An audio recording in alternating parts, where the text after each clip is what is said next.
ನಮಸ್ಕಾರ, ಇದು public express. ನಾನು ಲೋಕೇಶ್ ಹಾಲಹಳ್ಳಿ. ಚಾಮರಾಜನಗರದಲ್ಲಿ ದರ್ಗಾ ಆಡಳಿತ ಮಂಡಳಿಯ ವತಿಯಿಂದ ಏರ್ಪಡಿಸಿದ್ದ ಫಾತಿಹಾ ಹಾಗೂ ಗ್ಯಾರಿವಿ ಶರೀಫ್ನಲ್ಲಿ ನಗರ ಹಾಗೂ ನೆರೆ ತಾಲೂಕಿನಿಂದ ಹಲವು ಭಕ್ತಾದಿಗಳು ಆಗಮಿಸಿ ತಮ್ಮ ಹರಕೆ ತೀರಿಸಿಕೊಂಡರು. ಚಾಮರಾಜನಗರದ ಹೊರವಲಯದಲ್ಲಿರುವ ರಾಮಸಮುದ್ರದ ಕುನ್ನೀರ್ ಕಟ್ಟೆಯ ಹಜರತ್ ಸೈಯದ್ ದಿಲ್ಬಕ್ಷಾ ಶಾಮ್ ಖಾದರ್ ವಲಿ ದರ್ಗಾದಲ್ಲಿ ಇಂದು ಸಯ್ಯದಿನ ಶೇಖ್ ಅಬ್ದುಲ್ ಖಾದರ್ ಜಿಲಾನಿ ಗೌಜುಲ್ ಅಜಂ ದಸ್ತಗೀರ್ ಅವರ ಫಾತಿಹಾ ಮತ್ತು ಗ್ಯಾರಿವಿ ಶರೀಫ್ ಅದ್ದೂರಿಯಾಗಿ ಆಚರಿಸಲಾಯಿತು. ದರ್ಗಾ ಆಡಳಿತ ಮಂಡಳಿಯ ವತಿಯಿಂದ ಏರ್ಪಡಿಸಿದ್ದ ಫಾತಿಹಾ ಹಾಗೂ ಗ್ಯಾರಿವಿ ಶರೀಫ್ನಲ್ಲಿ ನಗರ ಹಾಗೂ ನೆರೆ ತಾಲೂಕಿನಿಂದ ಹಲವು ಭಕ್ತಾದಿಗಳು ಆಗಮಿಸಿ ತಮ್ಮ ಹರಕೆ ತೀರಿಸಿಕೊಂಡರು. ಈ ಸಂದರ್ಭದಲ್ಲಿ ಸೈಯದ್ ಕಲಾಮುಲ್ಲಾ ಶಾ, ಜಿಲ್ಲಾ ವಕ್ಫ್ ಸಮಿತಿಯ ಉಪಾಧ್ಯಕ್ಷರು, ಗುರುಗಳಾದಂತಹ ಸುಭಾನ್ ರಜಾ, ದರ್ಗಾ ಮಂಡಳಿ ಅಧ್ಯಕ್ಷರಾದ ಅಬ್ರಾರ್ ಸುಲ್ತಾನ್ ಮತ್ತಷ್ಟು ಕಾರ್ಯಕರ್ತರು ಉಪಸ್ಥಿತರಿದ್ದರು.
आदम से लेकर ईसा तक जितने भी अंबिया हैं, नबी जितने भी आए मौला तमाम की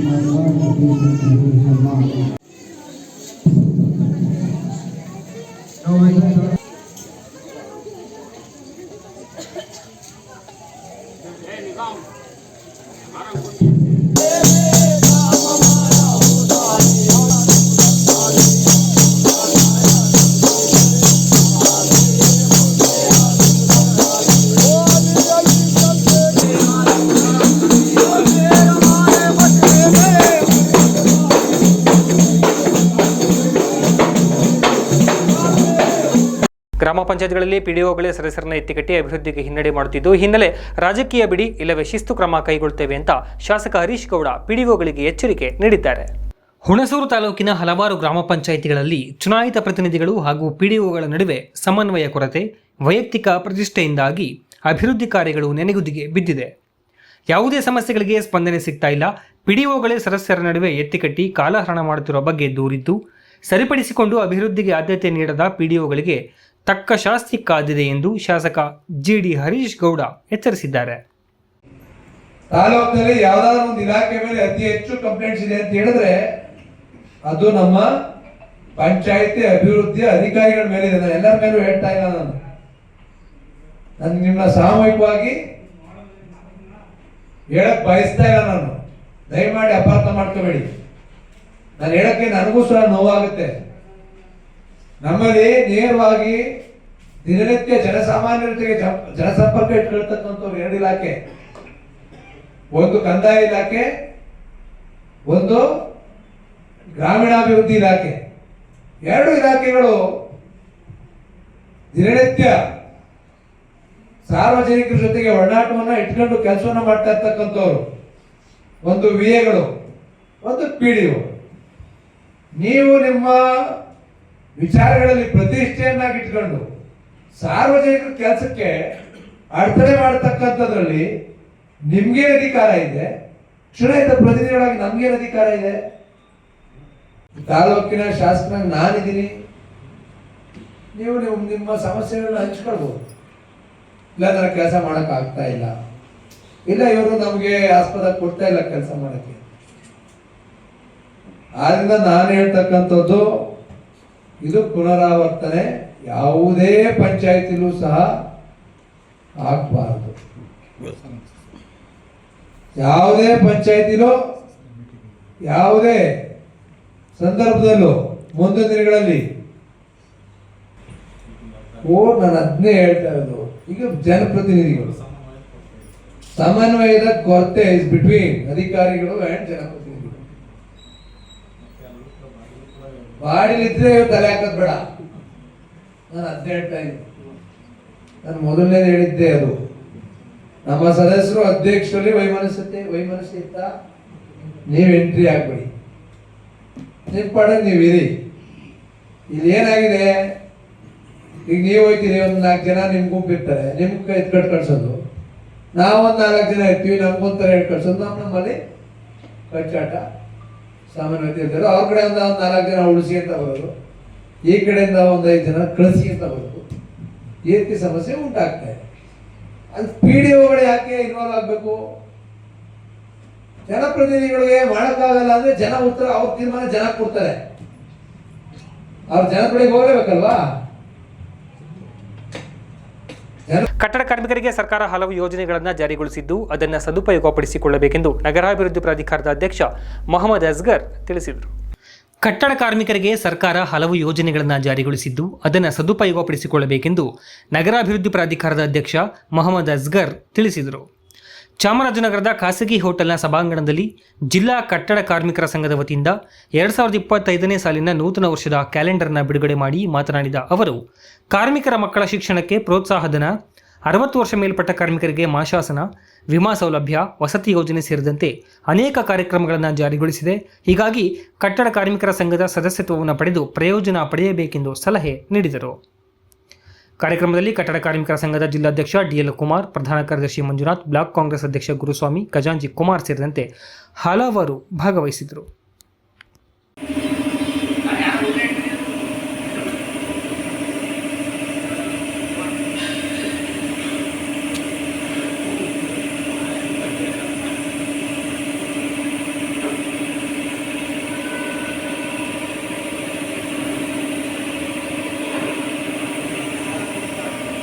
ಕಟ್ಟಡ ಕಾರ್ಮಿಕರ ಕ್ಯಾಲೆಂಡರ್ ಉದ್ಘಾಟನೆ ಕಾರ್ಯಕ್ರಮದ ಅಂಗವಾಗಿ ಅನೇಕ ಕಾರ್ಮಿಕರು ವೇದಿಕೆ ಮುಂಭಾಗದಲ್ಲಿದ್ದಾರೆ, ಹಾಗೂ ಮಾಧ್ಯಮ ಸ್ನೇಹಿತರು, ಹಾಗೆ ನಮ್ಮ ಕಲಾವಿದರು ಶಿವಣ್ಣವರು ಕೂಡ ಇದ್ದಾರೆ.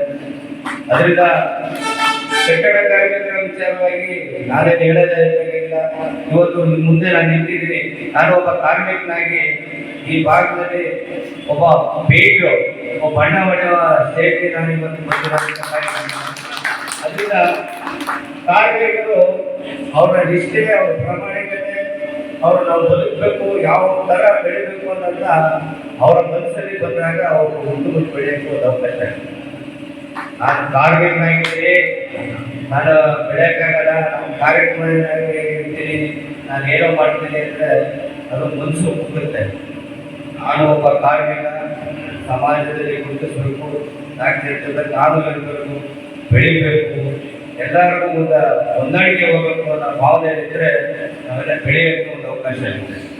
ಹೀಗೆ ನಾವೆಲ್ಲ ಕಾರ್ಮಿಕರಾಗಿ ಕೆಲಸ ಮಾಡುವಂಥ ಸಂದರ್ಭದಲ್ಲಿ ರಾಜ್ಯ ಸರ್ಕಾರ ಆಗಲಿ, ಕೇಂದ್ರ ಸರ್ಕಾರ ಆಗಲಿ ಯಾವುದೇ ಥರ ಮೂಲಭೂತ ಸೌಕರ್ಯಕ್ಕೆ ಕಾರ್ಮಿಕರಿಗೆ ಯಾವುದೇ ಥರ ಯೋಜನೆಗಳನ್ನು ಹಿಂದೆ ಒಂದು 30 ವರ್ಷದಿಂದ ಯಾವುದೇ ಥರ ಅವಕಾಶ ಮಾಡಲಿಲ್ಲ. ಇತ್ತೀಚೆಗೆ ಕಟ್ಟಡ ಕಾರ್ಮಿಕರಿಗೆ ಅನೇಕ ಸೌಲಭ್ಯಗಳಿದೆ. ನಮ್ಮಲ್ಲಿ ಕಾರ್ಮಿಕರನ್ನು ಉಪಯೋಗ ಪಡೆಯಬೇಕು. ಯಾಕೆಂದರೆ ಮೆಡಿಕಲ್ಗೆ ಅವಕಾಶ ಕೊಡುತ್ತೆ, ಸಣ್ಣ ಪುಟ್ಟ ಆಕ್ಸಿಡೆಂಟ್ ಅದಕ್ಕೆ ಒಂದು ಆಕ್ಸಿಡೆಂಟ್ ಅನುದಾನ ಕೊಡುತ್ತೆ, ಮರಣ ನಂತರ ಮರಣಕ್ಕೂ ಒಂದು ಅವಕಾಶ ಮಾಡಿ ಅದಕ್ಕೂ ಅನುದಾನ ಕೊಡುತ್ತೆ. ಶಿಕ್ಷಣ ಮಕ್ಕಳನ್ನ 1ನೇ ತರಗತಿಯಿಂದ IAS ಮಾಡೋವರೆಗೂ ಕಾರ್ಮಿಕರ ಮಕ್ಕಳಿಗೆ ನಮ್ಮ ಕಾರ್ಮಿಕ ಇಲಾಖೆ ಯಾರು ಗೊತ್ತಿಲ್ಲ, ಯಾರು ಹೋಗ್ತಕ್ಕಂಥ ಇಲ್ಲ ಅಂತ ಪಬ್ಲಿಕ್ ಎಕ್ಸ್ಪ್ರೆಸ್ ಮುಂದುವರಿಯುತ್ತೆ ಒಂದು ಪುಟ್ಟ ವಿರಾಮದ ನಂತರ. ಪಾವನಿ pure Neelambari Adivasi herbal hair oil. ಕೂದಲು ಬೆಳೆಸಲು ವೈದ್ಯರಿಗೆ ಸಾವಿರಾರು ರೂಪಾಯಿ ಕೊಟ್ಟು ಕಳ್ಕೊಂಡ್ರಾ? ಸಿಕ್ಕ ಔಷಧಗಳು, ಆಯಿಲ್ಗಳನ್ನು ಬಳಸಿ ಆರೋಗ್ಯ ಹಾಳು ಮಾಡಿಕೊಂಡಿದ್ದೀರಾ? ಕಾಸು ಹಾಳು, ತಲೆಯೂ ಬೋಳು ಅನ್ನೋ ಪರಿಸ್ಥಿತಿ ನಿಮ್ಮದಾಗಿದೆಯಾ? ಅವರಿವರ ಸಲಹೆಗಳನ್ನು ಕೇಳಿ ಕೇಳಿ ನಿಮಗೆ ಸಾಕಾಗಿದೆಯಾ? ಆಸ್ಪತ್ರೆ ಔಷಧ ಅಂಗಡಿಗೆ ಅಲಿಯೋದನ್ನ ನಿಲ್ಲಿಸಿ. ದಟ್ಟ ಕೂದಲಿಗೆ Pavani pure Neelambari Adivasi herbal hair oil ಬಳಸಿ.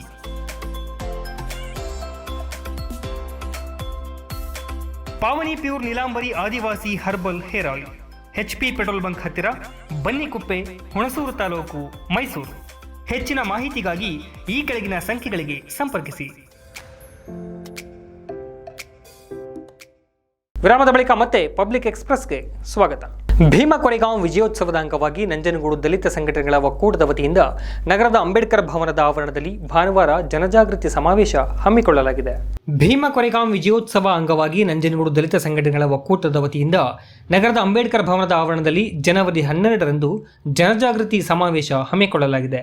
ಈ ಸಂಬಂಧ ಡಾಕ್ಟರ್ BR ಅಂಬೇಡ್ಕರ್ ಭವನದಲ್ಲಿ ದಲಿತ ಸಂಘರ್ಷ ಸಮಿತಿಯ ಜಿಲ್ಲಾ ಸಂಚಾಲಕ ಮಲ್ಲೇಶ್ ನೇತೃತ್ವದಲ್ಲಿ ಸಭೆ ನಡೆಸಲಾಗಿದೆ. ಅಂಬೇಡ್ಕರ್ ಅವರ ವಾಣಿಯಂತೆ ಕೊರೆಗಾಂವ್ ಸಂಭ್ರಮಾಚರಣೆಯನ್ನು ಭಾರತದ ಇತಿಹಾಸದಲ್ಲಿ ಅಳಿಸಲಾಗದಂತೆ ನೋಡಿಕೊಳ್ಳುವುದು ನಮ್ಮೆಲ್ಲರ ಕರ್ತವ್ಯ ಎಂದರು. ದಲಿತ ಸಂಘಟನೆಗಳ ಒಕ್ಕೂಟ 6 ವರ್ಷಗಳಿಂದ ಭೀಮಾ ಕೊರೆಗಾಂವ್ ವಿಜಯೋತ್ಸವ ಸಂಭ್ರಮಾಚರಣೆಯನ್ನು ಈ ಸಂಬಂಧ ಜನರಲ್ಲಿ ಜಾಗೃತಿ ಮೂಡಿಸುವ ಸಲುವಾಗಿ ಸಮಾವೇಶ ಮಾಡ್ತಾ ಇದೆ. ನಗರದ ಜೂನಿಯರ್ ಕಾಲೇಜು ಮೈದಾನದಿಂದ ಮೆರವಣಿಗೆ ಹೊರಟು ನಗರದ ಪ್ರಮುಖ ಬೀದಿಗಳಲ್ಲಿ ಸಾಗಲಿದೆ. ಬಳಿಕ ಅಂಬೇಡ್ಕರ್ ಭವನದ ಆವರಣದಲ್ಲಿ ಜನಜಾಗೃತಿ ಸಮಾವೇಶ ನಡೆಯಲಿದೆ. ಸಮಾವೇಶದಲ್ಲಿ 3000ಕ್ಕೂ ಹೆಚ್ಚು ಅಂಬೇಡ್ಕರ್ ಅಭಿಮಾನಿಗಳು ಭಾಗವಹಿಸಲಿದ್ದಾರೆ ಎಂದು ದಸಂಸ ಸಂಚಾಲಕ ಮಲ್ಲೇಶ್ ತಿಳಿಸಿದರು. ಈ ಸಂದರ್ಭ ಪುಟ್ಟಸ್ವಾಮಿ ದೇವರಸನಹಳ್ಳಿ, ಮಲ್ಲಳ್ಳಿ ನಾರಾಯಣ, ಕಾರ್ಯ ಬಸವಣ್ಣ, ಅಭಿನಾಗಭೂಷಣ್, ಸುರೇಶ್ ಶಂಕರಪುರ, ಯಶವಂತ್ ಕುಮಾರ್, ಜೈಶಂಕರ್ ಹಾಜರಿದ್ದರು. ಈ ಬಾರಿನೂ ಕೂಡ ಯಶಸ್ವಿ ಆಗ್ತೀವಿ. ಹೋದ ಸಾರಿಗಿಂತಲೂ ಕೂಡ ಹೆಚ್ಚಿನ ರೀತಿಯಲ್ಲಿ ನಾವು ಈ ಕಾರ್ಯಕ್ರಮವನ್ನು ಏನು ಕಾರ್ಯಕ್ರಮ ಯಶಸ್ವಿ ಆಗೋದಕ್ಕೆ ಬೇಕು ಅದಕ್ಕಾಗಿ ಪೂರ್ವಭಾವಿ ಸಭೆಯನ್ನು ಇವತ್ತು ಕರೆದು ಎಲ್ಲರಿಗೂ ಕೂಡ ಮನವರಿಕೆ ಮಾಡಿಕೊಡೋ ಮುಖಾಂತರ ಮತ್ತು ಹಾಗೆ ಮಾಧ್ಯಮದವರು ಕೂಡ ಈ ಒಂದು ಕಾರ್ಯಕ್ರಮಕ್ಕೆ ಹೆಚ್ಚಿನ ರೀತಿಯಲ್ಲಿ ಸಹಕಾರವನ್ನು ತಾವೆಲ್ಲರೂ ಕೊಡಬೇಕು ಅಂತ ಕೇಳ್ಕೊತ ನಾವು ಈ ಒಂದು ಗೋಷ್ಠಿಯನ್ನು ಮಾತನಾಡಲು ಅವಕಾಶ ಮಾಡಿಕೊಟ್ಟ ತಮ್ಮೆಲ್ಲರೂ ಮುಗಿಸಿ ಜೈ ಭೀಮ್. ಸರ್, ಯಾರು ಮೆರವಣಿಗೆಯ ಉದ್ಘಾಟನೆಯನ್ನು ಅಂಬೇಡ್ಕರ್ ಅವರ ಅನುಯಾಯಿ ಮತ್ತು ಅಂಬೇಡ್ಕರ್ ಬಗ್ಗೆ ಅಪಾರವಾದ ವಿಚಾರಗಳನ್ನ ತಿಳ್ಕೊಂಡಿರ್ತಕ್ಕಂಥ ಉರಿಲಿಂಗ ಪೆದ್ದಿ ಮಠದ ಆಯುಷ್ಮಾನ್ ಜ್ಞಾನಪ್ರಕಾಶ್ ಸ್ವಾಮೀಜಿಯವರು ಮೆರವಣಿಗೆಯನ್ನು ಉದ್ಘಾಟನೆ ಮಾಡ್ತಾರೆ. ಕಾರ್ಯಕ್ರಮದ ಉದ್ಘಾಟನೆಯನ್ನು ರಾಮಕಾಂತ್ರವರು, ನಿರೂಪಕರು ಮತ್ತು ಪ್ರಧಾನ ಸಂಪಾದಕರು TV5 ಬೆಂಗಳೂರು ಇವರು ಆಗಮಿಸ್ತಾ ಇದ್ದಾರೆ.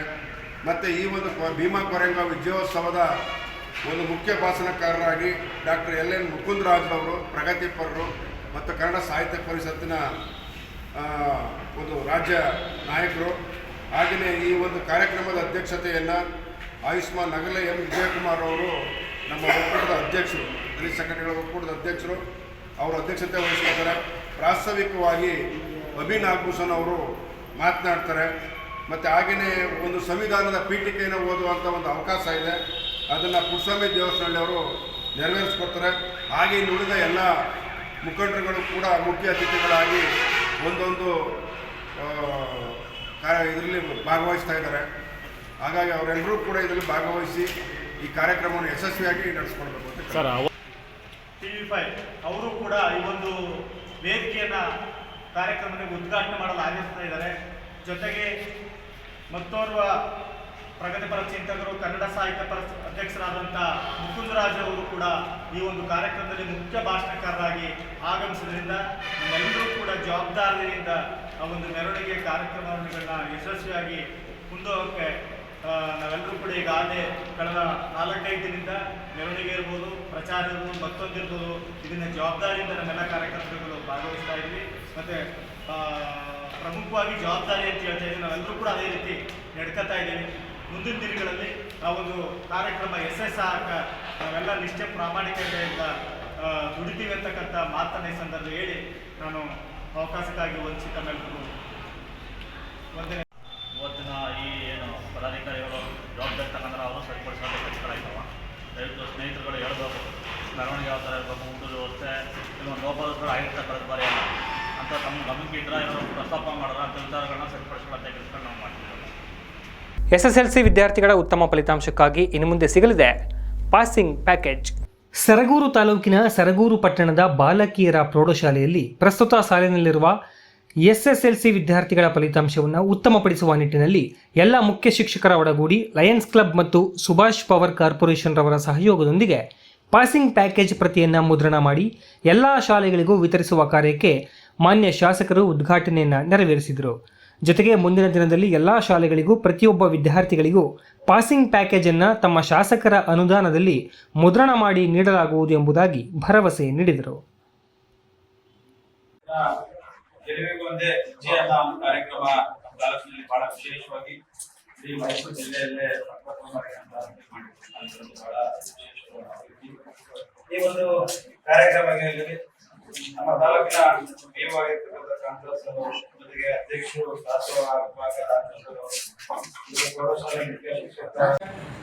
ಪ್ರೋತ್ಸಾಹ ಕೊಡ್ತಾ ಇದ್ದಾರೆ. ಈ ನಿಟ್ಟಿನಲ್ಲಿ ಈ ಒಂದು ಕಾರ್ಯಕ್ರಮ ಬಂದಿದ್ದೇನೆ ಅಂತ ಸನ್ಮಾನ ಚಿಕ್ಕಮಾಲ್ ಸಾಹೇಬ್ ಅವರಿಗೆ ನಮ್ಮ ಪರವಾಗಿ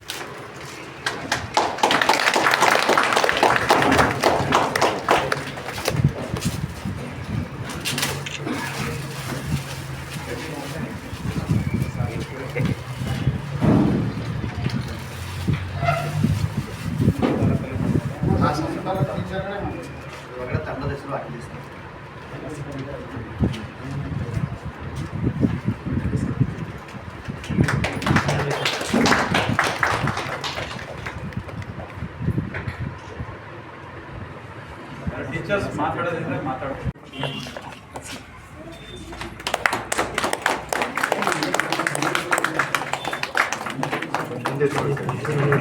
ಅಲ್ಲೇ ಯಾರಿಗಾದ್ರು ಕೊಡಿ.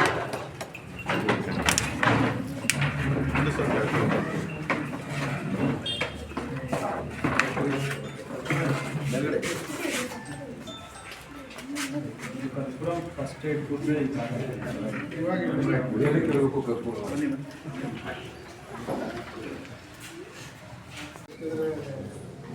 ಈ ಕಡೆ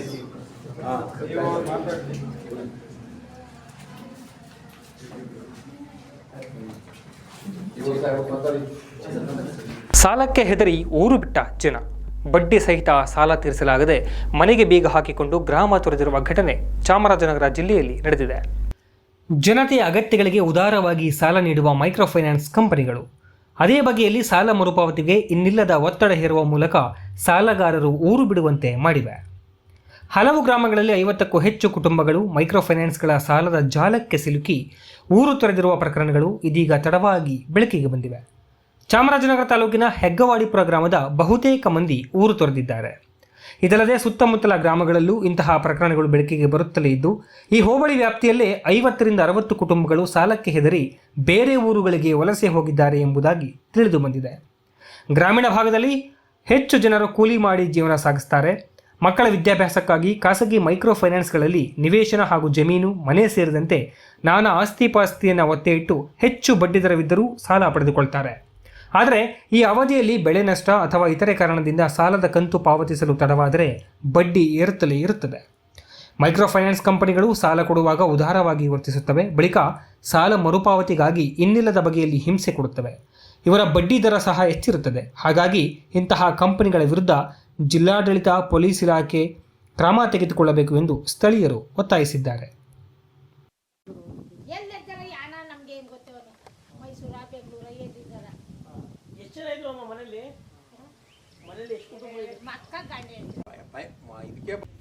ಸರ್, ಖಾಸಗಿ ಮೈಕ್ರೋ ಫೈನಾನ್ಸ್ಗಳ ಬಗ್ಗೆ ನಿಮ್ಮ ಅಭಿಪ್ರಾಯ ಏನು? ಖಾಸಗಿ ಮೈಕ್ರೋ ಕೊಡ್ತಾ ಇರೋದವರು ಸಾಲ ಕೊಟ್ಟು ಶೂಲಕ್ಕೇರಿಸ್ತಾ ಇದ್ದಾರೆ ಅವರು. ಯಾಕಂದರೆ ಸುಮ್ಮನೆ ಅಮಾಯಕರಿಗೆ ಸಾಲಗಳನ್ನ ಕೊಟ್ಟು ಎಷ್ಟು ಕೊಟ್ಟು ಕೊಟ್ಟಿಲ್ಲ, ಏನು ಗೊತ್ತಿಲ್ಲ, ವಿದ್ಯಾವಂತರು ಜೊತೆಗೆ ಎಲ್ಲ ಸಾಲಗಳನ್ನ ಒಂದು ಫೈನಾನ್ಸಿಂದ ಇನ್ನೊಂದು ಫೈನಾನ್ಸಿಂದ ಅವರವರೇ ಹಂಚ್ಕೊಳ್ಳೋದು. ಈ ರೀತಿ ಎಲ್ಲ ದಂಧೆ ಮಾಡಿ ಆಮೇಲೆ ಒತ್ತಿಲ್ಲದೆ ಒತ್ತು ಕೊಟ್ಬಿಡೋದು, ಭಾಳ ನೈಸ್ ಮಾಡಿ ಕೊಟ್ಬಿಡೋದು. ಪುನಃ ರಾತ್ರಿ 10 ಗಂಟೆ, 12 ಗಂಟೆ, 1 ಗಂಟೆಲಿ ಬಂದು ಭಾಳ ಗಲಾಟೆ ಮಾಡೋದು. ಸುಮಾರು ನಮ್ಮ ಹೋಬಳಿ ಲೆವೆಲ್ ಹೇಳ್ಬೇಕು ಅಂದರೆ ಸಂತೆಮಳ್ಳಿ ಹೋಬಳಿ, ಹೆಗ್ಗವಾಡಿಪುರ ಸಂತೆಮಳ್ಳಿ ಹೋಬಳಿನಲ್ಲಿ ಸುಮಾರು 100 ಕುಟುಂಬಗಳು ಮನೆಗಳು ತೊರೆದ್ಬಿಟ್ಟವೆ.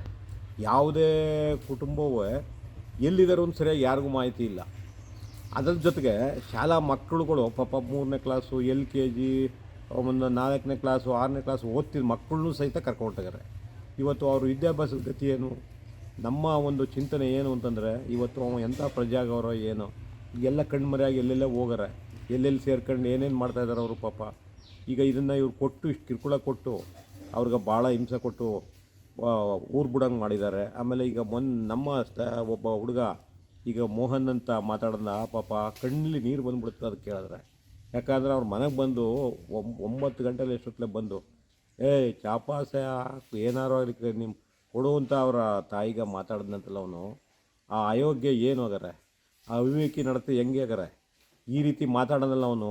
ಆ ಹುಡುಗ ಗೋಡಾಡ್ಬಿಟ್ಟು ನಾವು ಇರೋದೇ ಇಲ್ಲ ಅನ್ನೋ ಮಟ್ಟಕ್ಕೆ ಬಂದ. ಆಗ ನಾನು ಧೈರ್ಯ ತುಂಬಿ ನಾನು ಅಣ್ಣ ತಂಗಿ ನಮ್ಮ ಅಪ್ಪ ಅಮ್ಮ ಇರೋಲ್ಲ, ಅದು ಅಣ್ಣ ಆ ಸಾಲನೂ ನಾವು ಕೊಡೋಕ್ಕಾಯ್ತಾ ಇಲ್ಲ, ನಮಗಿರೋದೊಂದು ಸಣ್ಣ ಒಂದು ಪುಟ್ಟ ಮನೆ, ಅದು ಬಿಟ್ಟರೆ ಏನಾದರೂ ಏನೂ ಇಲ್ಲ. ಆ ಸಂಬಂಧಪಟ್ಟ ಪಂಚಾಯತಿ ತಗೊಂಡು ತಕ್ಕಳದೆ ಅವ್ರು ನಡೆಸ್ತವ್ರೆ. ಅದನ್ನೆಲ್ಲ ಮಾಹಿತಿ ತಗೊಂಡು ಕಲೆಕ್ಟ್ ಮೀಟಿಂಗ್ ಇಸ್ಕೊಂಡು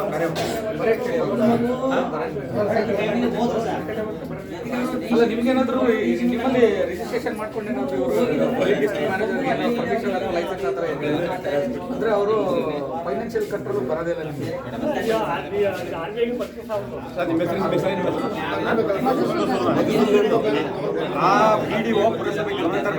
ಇದಾಗಿತ್ತು ಇವತ್ತಿನ ಪಬ್ಲಿಕ್ ಎಕ್ಸ್ಪ್ರೆಸ್. ಮತ್ತಷ್ಟು ಅಪ್ಡೇಟ್ಸ್ಗಳಿಗಾಗಿ ನೋಡ್ತಾ ಇರಿ ಪಬ್ಲಿಕ್ ವಾಯ್ಸ್, ಇದು ನಿಮ್ಮ ಧ್ವನಿ.